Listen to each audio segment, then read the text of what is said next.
오늘 말씀 사도행전 13장 23절에서 26절까지의 말씀입니다.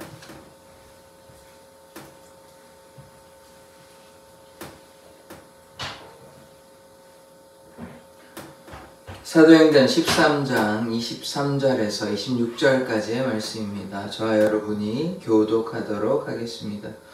하나님이 약속하신 대로 이 사람의 후손에서 이스라엘을 위하여 구주를 세우셨으니 곧 예수라. 그가 오시기에 앞서 요한이 먼저 회개의 세례를 이스라엘 모든 백성에게 전파하니라.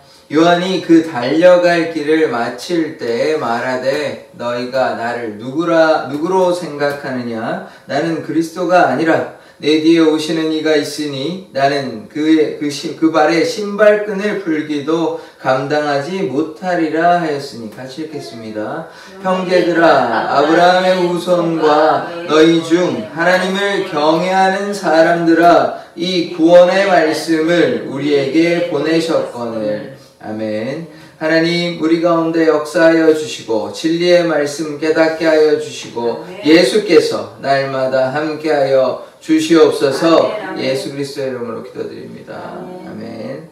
바울은 역사 가운데, 이스라엘의 역사 가운데 있었던 사울 왕과 다윗 왕에 대해서 이야기하고 있습니다. 하나님께서 출애굽 시켜주셨고 그 다음에 시간이 지나서 사무엘 선지자를 통해서 사울 왕과 다윗 왕을 이렇게 기름 부어주셨다. 이런 장면을 어제 보았습니다. 이 사울과 다윗의 차이는, 사울은 둘 다 잘못했습니다. 범죄했으나, 심각한 범죄 둘 다 저질렀으나 사울은 회개하지 않았고 좀 늦었습니다.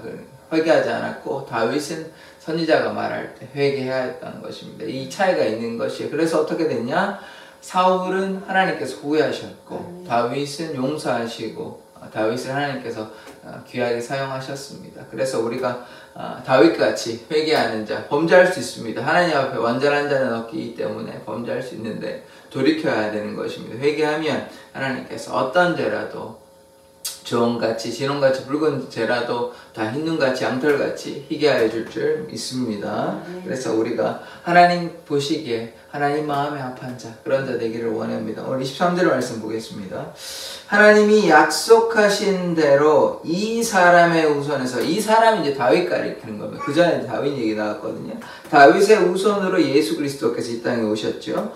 이스라엘을 위하여 구주를 세우셨으니 곧 예수라. 그래서 다윗의 후손이신 그 예수 그리스도께서 이 땅에 오셨습니다. 그래서 다윗의 이 말씀이 이제 구약에 여러 가지 말씀이 있습니다. 우리가 이미 여러 번 찾아보았거든요. 이제 이사야, 예레미야, 에스겔 이렇게 예언서에 이미 메시아에 대한, 또 민수기, 신명기 이렇게 걸쳐서 다 메시아에 대한 예언이 이미 있는 것입니다. 그래서 예레미야 23장 5절의 말씀을 보면요, 제가 읽겠습니다. 여호와의 말씀이니라. 보라, 때가 이르니 내가 다윗에게 한 의로운 가지를 일으킬 것이라. 그가 왕이 되어 지혜롭게 다스리며 세상에서 정의와 공의를 행할 것이며. 그래서 이 예레미야 23장에 어떤 말씀이 있냐? 다윗의 후손, 다윗에게 의로운 한 가지를 일으킨다. 그가 왕이 돼서 저 공의와 정의를 행하신다. 누구십니까? 예수 그리스도시죠.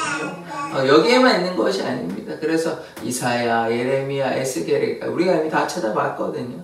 또 그때 여호와 우리의 공의, 이런 말씀도 있었고, 에스겔의 말씀이었는데 그거는 에스겔 34장에 나오는 말씀입니다. 그래서 하나님께서 이렇게 다윗의 후손으로 예수 그리스도를 이 땅에 보내시기로 작정하셨습니다. 왜냐하면, 그렇지 아니하면 계속해서 우리가 제사를 지내야 되고 소수만 구원을 받을 수밖에 없는 것입니다. 그러나 예수 그리스도께서 오심으로 예수를 믿는 자 누구나 우리 구원을 받을 수 있는 것입니다. 그 메시아의 예언된 말씀대로 지금 이렇게 왔습니다. 그래서 그 말씀을 지금 바울이 하고 있는 것이죠. 그래서 약속하신 대로, 하나님께서 아브라함에게도 약속하셨고 이스라엘 백성에게도 약속하시고 그 약속하신 대로 예수께서 이렇게 오셨다는 거 우리가 반드시 기억해야 하는 것입니다. 24절의 말씀 그가 오시기에 앞서 요한이 먼저 회개 세례를 이스라엘 모든 백성에게 전파하니라.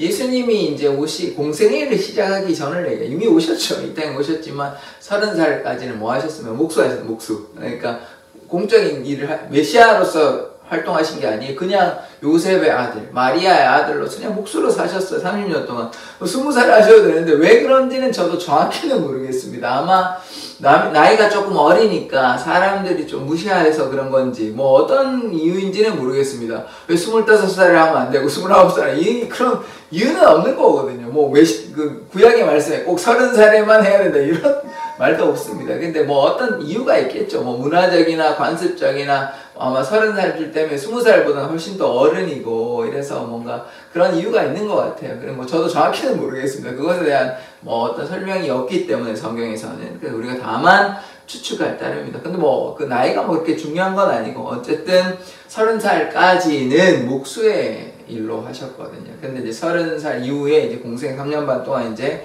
공생애를 사역 감당하시고 그 다음 십자가에 달려 돌아가시고 또 부활하셨죠. 그래서 예수가 이제 공생애를 본격적인 사역을 시작하기 전에 물론 뭐 시험도 당하시고 하셨지만 그 전에 뭐가 있었습니까?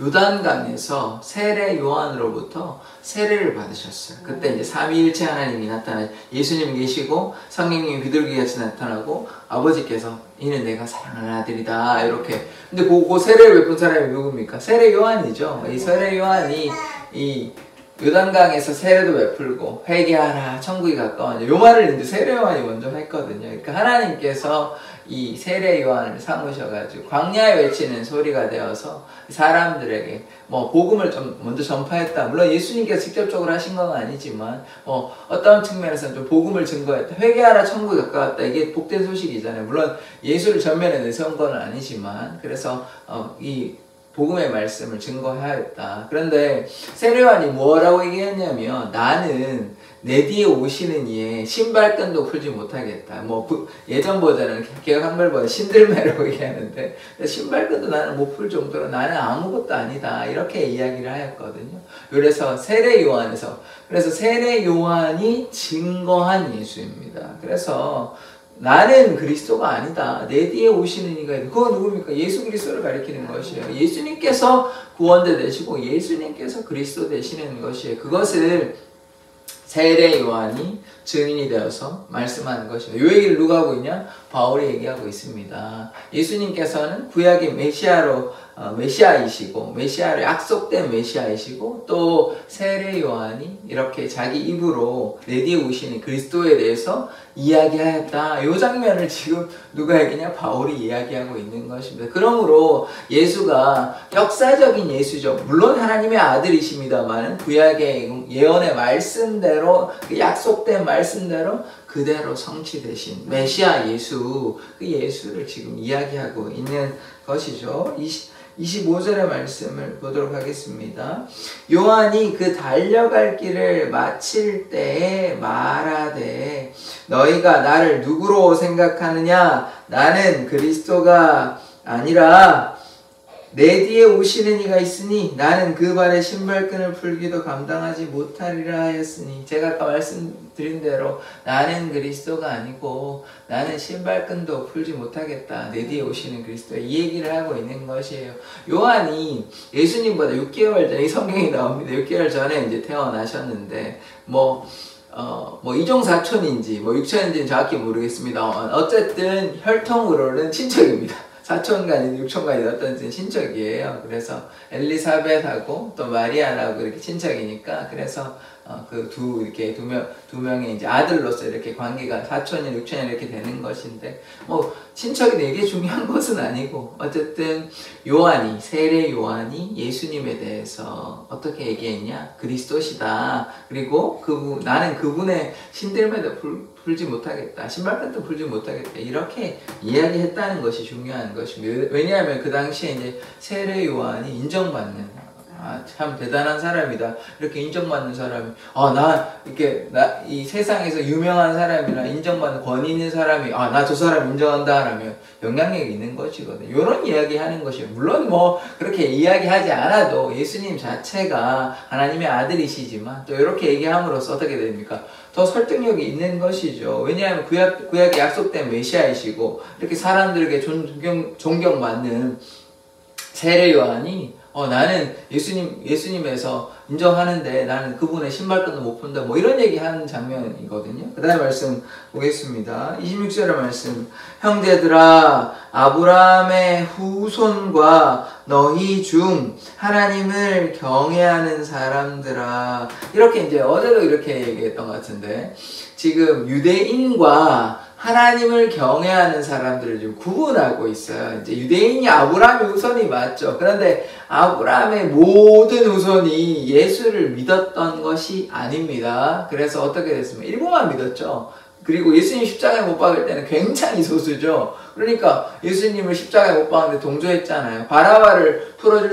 예수님을 풀어줄 수 있었는데 누굴 풀었습니까? 강도 바라바를 풀었어요. 그러니까 이렇게 결국 예수님 십자가에 못 박혀 죽으셨잖아요. 그렇게 그 당시에 이제 분위기는 그들이 아브라함의 후손입니다. 그들이 유대인인데 그들이 예수를 십자가에 못 박았어요. 그러니까 하나님을 그것이 이제 그들은 이제 어리석어서 하나님의 아들이심을 이제 깨닫지 못해서 그런 것이지만, 예수는 누구십니까? 하나님의 아들이시고 하나님의 본체이신데 그것을 깨닫지 못했기 때문에 어리석게 십자가에 못 박아 죽인 것입니다. 그래서 참 그들이 어리석었는데, 그래서 지금 두 가지 다른 부류의 사람이죠. 아브라함의 후손이라고 해서 모두가 하나님을 경외하는 사람은 아닙니다. 그래서 유대인과 하나님을 경외하는 사람들이, 다른 말로 우리가 이렇게 이해할 수 있는 것 같아요. 왜냐하면 예수님께서 이 땅에 오셨기 때문에 하나님을 경외한다는 말은 이제 예수를 믿는다, 이렇게 우리가 이해할 수 있는 것이죠. 그러니까 예수를 믿지 아니하는 유대인들과 예수님을 믿는 유대인들, 이렇게 구분해서 본 것이죠. 물론 이럴 수도 있습니다. 바울과 같이 어리석어서 하나님을 경외하고 하나님께 순종하고 열심히 하는데 잘못된 길로 간 거죠. 오히려 하나님을 경외하면 하나님께 순종하고 또 예수 그리스도를 받아들이고 믿음으로 나아가야 되는데, 그것이 잘못된 일인 줄 알고 예수를 핍박했던 그 바울이 이제 완전히 변화돼가지고, 이 얘기를 지금 누가 하고 있냐? 바울이 얘기하고 있는 것이에요. 그런 사람들도 있었을 것입니다. 그런데 이렇게 말씀 듣고 어떻게 됐겠어요? 변화됐겠죠. 바울이 하나님을 사랑해서 하나님께 순종하려고, 하나님 명령 지키려고 이렇게 잘못한 것인데, 예수님 만나고 완전히 변화됐잖아요. 그렇게 된 것처럼 유대인도, 좀 어리석은 유대인, 예수님을 십자가에 못 박은 유대인들도, 헬라파 유대인들도 지금 예수님 만나고 변화되는 역사가 나타나는 것입니다. 누구를 통해서요? 바울을 통해서. 하나님께서 바울을 사용하시는 것입니다. 그래서 바울을 통해서 이 말씀 듣고 그들이 변화된 것이죠. 변화됩니다. 그래서 하나님의 놀라운 역사가 어떻게 일어나냐? 하나님의 사람들을 통해서 이렇게 나타나는 것입니다. 사도 바울과 또 사도 베드로와 집사 빌립과 집사 스데반을 통해서 하나님의 놀라운 역사가 나타나는 것을 우리가 어떻게 보냐? 사도행전을 통해서 우리가 계속해서 보고 있거든요. 베드로가 설교했죠. 스데반 설교했죠. 또 빌립은 에델피아 내시에게 그 말씀을 이제 알려줬죠. 지금 바울은 뭐 하고 있습니까? 복음 증가하는데 설교하고 있지 않습니까? 출애굽했고 사울과 다윗 세웠고, 그래서 지금 어떠냐? 다윗의 후손이시다. 예수님께서 오셨다. 그래서 이런 얘기 하는 것이에요. 이제 보면 부활하신 예수에 대해서 설명하는 것이거든요. 그래서 우리가 어떻게 되냐? 우리가 하나님의 사람이고 예수 그리스도의 대자잖아요. 그럼 우리가 어떤 삶을 살아야 되냐? 우리도 이와 같이 복음을 증가하는 삶을 살아야 되는 것입니다. 사도만 특별해서 하는 것이 아니고, 예수님의 제자만 하는 것이 아니고, 집사 빌립만 하는 것이 아니고, 모두가 해야 되는 것입니다. 우리가 예수 그리스도를 믿으면 우리가 마땅히 해야 될 사명이 있는데, 그것이 무엇이냐? 복음 증거의 삶이에요. 오직 성령이 너에게 임하시면 너희가 권능을 받고 예루살렘과 사마리아와 온 유대와 땅끝까지 이르러 내 증인이 되라 하셨잖아요. 그러면 예수의 증인된 삶 살아가야 되잖아요. 그것을 위해서 이 땅에 영국의 선교사님, 미국의 선교사님이 오셨어요. 그것을 위해서. 그래서 우리가 지금 예수님 믿고, 그분들이 만약에 안 오셨다면 뭐 다른 분들을 다른 나라의 사람 보내셨겠지만 그러나 그분들이 왔기 때문에 그분들의 순교와 희생이 있었기 때문에 지금 우리가 이렇게 예수님 믿는 거예요. 마찬가지로 지금 대한민국이 세계 2번째로 선교하거든요. 미국 다음으로. 그러니까 지금 우리 한국에서 누군가를 해외에 막 보내기 때문에 그들이 가서 복음 증거하는 것이에요. 그래서 우리가 뭐 선교와 전도 같은 의미예요. 선교는 뭐냐? 주로 외국 가서 하는 거고, 전도는 뭐냐? 더 넓은 의미는 전도죠. 해외에서 전도하든 옆에서 전도하든 뭐 그게 다 전도 아닙니까? 그래서 예수 그리스도를 우리가 증거하는 사람 돼야 됩니다. 지금 해외 갈 필요 없이, 해외 가셔도 좋고요. 선교하셔도 좋으시고, 주위에 믿지 않은 영혼들에게, 물론 그분들이 예수님 믿고 교회 나오는 것이 더 좋은 일이지만 그래도 누군가는 그 복음을 증거해야 되죠. 그래야 그분들이 믿든지 말든지 선택을 할 것 아닙니까? 뭐 듣지도 않았는데 어떻게 믿음이 생겨요. 그러니까 한 번 더 얘기하고 또 안 되면 2번 얘기하고 뭐 안 되면 할 수 없고요. 하나님께서 은혜 베풀어 주시면 되는 거예요. 우리가 복음 전한다고 다 믿는 건 아닙니다. 어떤 사람은 믿고 예수님께서 오셨는데 어떻게 됐습니까? 믿는 사람은 있고 소수였지만 예수님은 십자가에 못 박았습니다. 하나님의 아들도 그렇게 복음을 증거하는데 안 믿는 사람들이 태반인데 우리가 다 되는 건 아니에요. 그러나 우리 마땅히 뭘 해야 됩니까? 복음을 증거해야 되죠. 그래서 뭐 안 된다고 좌절하는 것이 아니라 듣든지 안 듣든지 우리는 복음을 증거해야 될 사명이 있는 것이에요. 그럴 때 하나님의 역사가 나타나는 것입니다. 그래서 그 말씀을 들음으로 누군가는 돌이키는 것이에요. 누군가는 예수를 믿는 것이에요. 우리도 지금 보이지 않습니까?